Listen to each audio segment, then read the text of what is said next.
Imagine करो आप रात को सोए हो, सडनली आपकी नींद खुलती है और आप रियलाइज करते हो कि कोई आपके दरवाजे में अपने नाखून से आपका दरवाजा नोच रहा है। ऐसी सिचुएशन में आप क्या करोगे? क्योंकि यही सिचुएशन थी रोहन और आदित्य की। रोहन एक सिंधी फैमिली से था और वो छत्तीसगढ़ के गरियाबंद शहर से था। रोहन के पिता एक अपर मिडिल क्लास फैमिली से बिलोंग करते थे। उनके पास पैसा तो था, लेकिन क्योंकि वो सिंधी फैमिली से थे, उनके रूल रेगुलेशंस काफी थे। पैसा सही जगह लगाना है, जितना चाहिए उतना ही खर्चा करना है, उल्टा सीधा पैसा नहीं खर्चा करना है। रोहन हमेशा से चाहता था कि वो गरियाबंद जैसे छोटे शहर में ना पढ़े, बल्कि पुणे जैसे बड़े शहर में जाके पढ़े। और सेम चीज था आदित्य के साथ। आदित्य भी पुणे जाके पढ़ना चाहता था। तो दोनों ने अपने पेरेंट्स को कन्विंस करने की पूरी कोशिश की। आदित्य ने तो अपने पेरेंट्स को कन्विंस कर लिया था, लेकिन रोहन के पिताजी मान नहीं रहे थे। तो उन्होंने बोला कि मैं तुझे उतने ही पैसे दूंगा जितना पैसा मैं यहाँ तुझे दिया होता। अगर तू उसमें हाँ करता है तो मैं तुझे पुणे जाने दूंगा। तो रोहन ने बोला ठीक है, मैं देख लूंगा, आप मेरे को उतने ही पैसे देना जितने पैसे में मेरा यहाँ पे खर्चा होता। दोनों ने कन्विंस कर लिया और दोनों पुणे शिफ्ट हो गए। पहले कुछ दिन जब वो शिफ्ट किए तो वो हॉस्टल में रुके थे। अब हॉस्टल में दिक्कत ये थी कि रेस्ट्रिक्शंस बहुत ज्यादा थी और खाना पीना ठीक से नहीं मिलता था और बहुत ज्यादा शोर होता था। तो आदित्य और रोहन ने डिसाइड किया कि पास में एक छोटा सा घर ले लेते हैं, जिससे हमारे एक प्राइवेसी भी होगी और हम आराम से रह भी पाएंगे, इतना शोर शराबा नहीं होगा। तो दोनों ने डिसाइड किया कि एक काम करते हैं, चलो चलो घर खोजना शुरू करते हैं। जब ये लोग घर खोजना शुरू कर रहे थे तो हर फ्लैट, हर घर इतना महंगा था कि इनके बजट से बाहर जा रहा था। तो इन्होंने एक ब्रोकर किया और ब्रोकर ने एक छोटा सा इनको घर दिला दिया 1 BHK का, जो कि टेरेस से कनेक्टेड था। प्राइस भी बहुत सस्ते में मिल रहा था, 5,000 रुपए में पूरा 1 BHK मिल रहा था। तो इन्होंने क्वेश्चन किया कि इतने सस्ते में क्यों दे रहे हो? तो ब्रोकर ने बोला कि पहला, आपको यहाँ पे कोई भी फर्नीचर नहीं मिल रहा, वो चीज आपको खुद को खरीदनी पड़ेगी। दूसरा, ये इतने सस्ते में इसलिए दे रहे हैं क्योंकि यहाँ पे जो इंसान रहता था उसकी घर पे मेडिकल इमरजेंसी थी। वो खुद 4 साल से यहाँ रह रहा था, सडनली उसकी कुछ मेडिकल इमरजेंसी आई जिसकी वजह से उसको ये घर छोड़ के अपने गाँव जाना पड़ा। इसकी वजह से ये खाली हो गया और ये काफी टाइम से खाली है क्योंकि 1 BHK कोई लेना नहीं चाहता है। तो जो ओनर है वो बोले जितने में भी ये घर जा रहा है आप उसको लगा दो। इसी रीजन की वजह से आपको इतने सस्ते में मिल रहा है, नहीं तो ये घर इतने सस्ते में कभी नहीं मिलता। पहले कुछ दिन ये लोग जमीन पे गद्दे वद्दे बिछा के सोए, क्योंकि इतना इन्वेस्ट तो कर दिए थे घर के लिए, तो पैसे थे नहीं, तो गद्दे वद्दे जमीन में बिछा के सोए और वहीं पढ़ते थे। पहला सेमेस्टर इन्होंने वैसे निकाल दिया। पहले सेमेस्टर में ना इनका घर एक क्लब से कम नहीं था, क्योंकि जितने भी दोस्त थे वो इन्हीं के घर आके पार्टी वार्टी करके फिर चले जाते थे। तो इनके घर में हमेशा एक भीड़ रहती थी और हमेशा कचरा रहता था, जो कि ये लोग साफ करते थे अगले दिन सुबह। सेकंड सेमेस्टर में इन्होंने सोचा कि एक काम करते हैं, फर्नीचर कुछ ले आते हैं,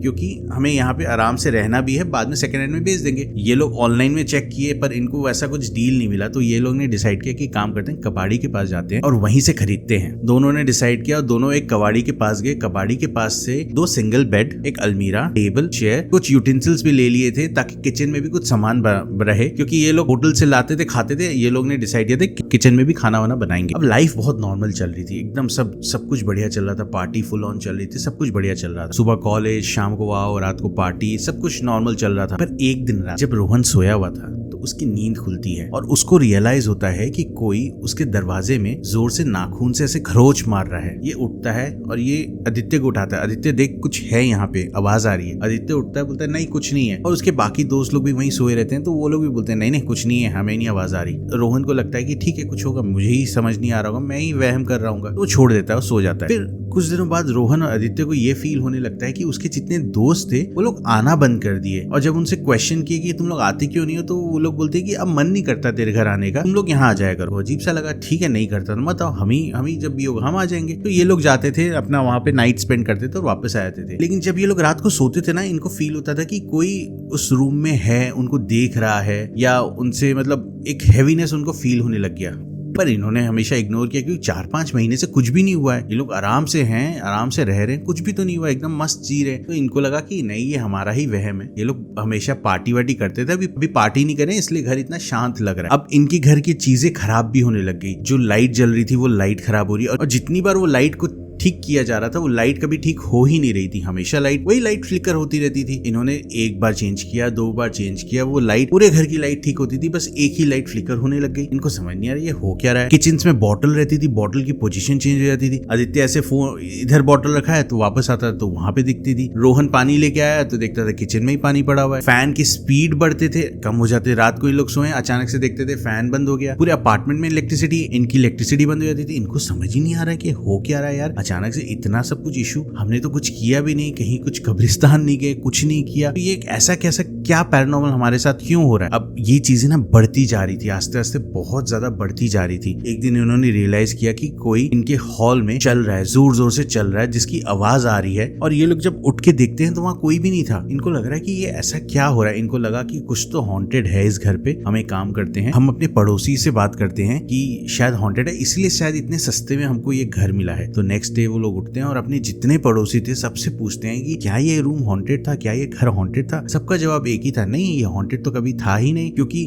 आपसे पहले जो यहाँ रहता था वो 4 साल यहाँ रहा था और उसने कभी भी कंप्लेन नहीं की हॉन्टेड, या हमने कभी फील नहीं किया हॉन्टेड। और सबने यही बोला कि जेन्युइनली उसके पेरेंट्स का इशू कुछ हुआ था जिसकी वजह से उसको छोड़ के जाना पड़ा, नहीं तो वो आज भी हमसे कांटेक्ट में है, वो कभी कंप्लेन नहीं किया, वो तो आराम से रहता था यहाँ पे। इन्होंने बोला ठीक है, फिर शायद हमारा ही कुछ होगा, हम ही ज्यादा सोच रहे हैं, क्योंकि दोस्त यार आ नहीं रहे इसलिए हम ही ज्यादा सोच रहे हैं। तो इन्होंने बोला नहीं कुछ नहीं है, फालतू का, ऐसे ही है, हम फालतू का सोच रहे हैं इतना सब कुछ। लेकिन अब चीजें और ज्यादा बढ़ना शुरू हो। अब आदित्य और रोहन एक पैटर्न मार्क करना शुरू कर दिया कि हर रात को उनकी सेम टाइम पे नींद खुलती है, और जैसे ही ये लोग सो जाते हैं उसके बाद फिर कुछ ना कुछ ऐसा चीज हो जाता है जिससे इनकी नींद फिर खुल जाती है। जैसे कुछ ग्लास गिर गया हो, या कुछ आवाज आ गई हो, या कोई बिल्ली चिल्ला दी हो, या ऐसा कुछ भी होता है जिससे इनकी नींद रात को डिस्टर्ब ही रहती है। अब एंजाइटी दोनों के अंदर होना शुरू होगी कि यार ये चीज क्या है। घर पे बोल नहीं सकते हैं क्योंकि घर वालों ने पहले ही मना किया था, कॉलेज में बोलेंगे दोस्तों को तो दोस्त मजाक उड़ाएंगे, पैसे इनके पास है नहीं कि ये लोग दूसरा फ्लैट ले लें, करें तो करें क्या। इन्होंने बोला ठीक है एक काम करते हैं, अपने सारे दोस्तों को बुलाते हैं और पार्टी करते हैं। इन्होंने सारे दोस्त मना करे थे, लेकिन इन्होंने अपने सारे दोस्तों को बुलाया और पार्टी किया, और ये लोग पी के एकदम टुल होके सब पड़े हुए थे। रात को इन लोग पिए हैं, सब पी के टुल होके पड़े हैं। नेक्स्ट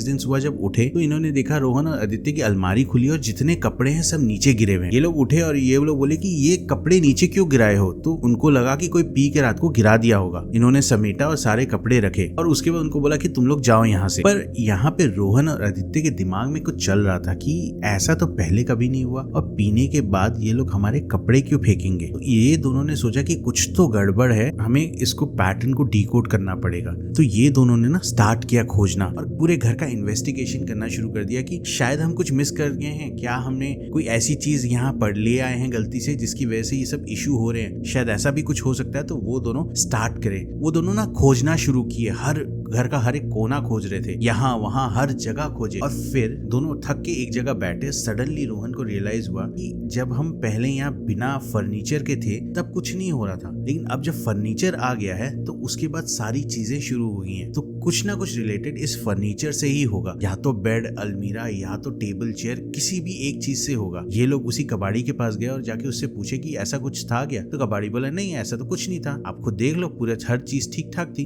रोहन वापस आता है, रोहन आदित्य सारे डॉट्स को लगाते हैं, सारे डॉट्स जोड़ते हैं और ये समझते हैं कि फर्नीचर से ही कुछ है। ये लोग सारे फर्नीचर खोलते हैं और हर फर्नीचर के ऊपर नीचे हर जगह चेक करते हैं। ऐसी बात करते करते रोहन ने बोला कि तूने कभी ये मार्क किया है कि हमारी अलमारी में से एक खुशबू हमेशा आती रहती है जो कि हम वो परफ्यूम यूज नहीं करते हैं।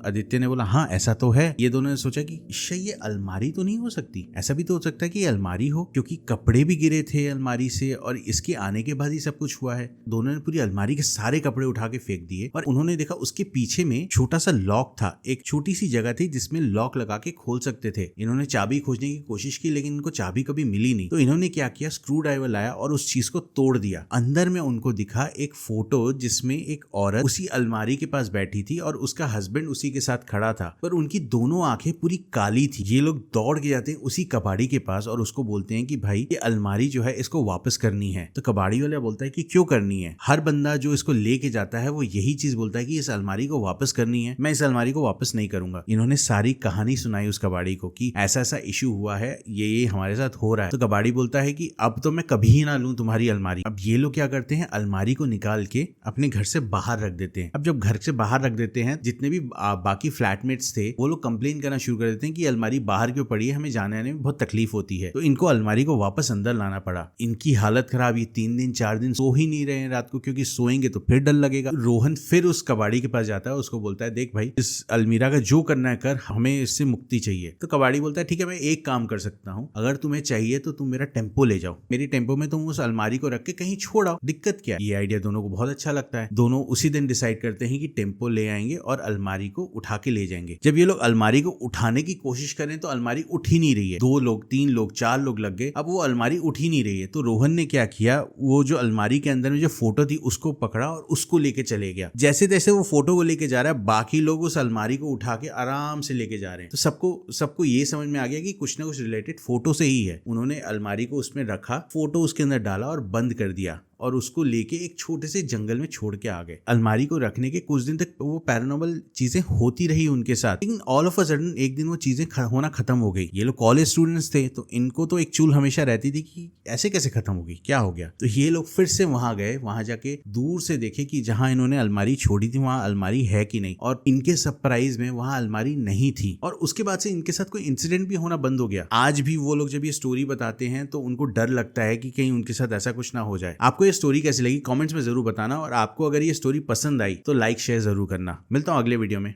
बाय।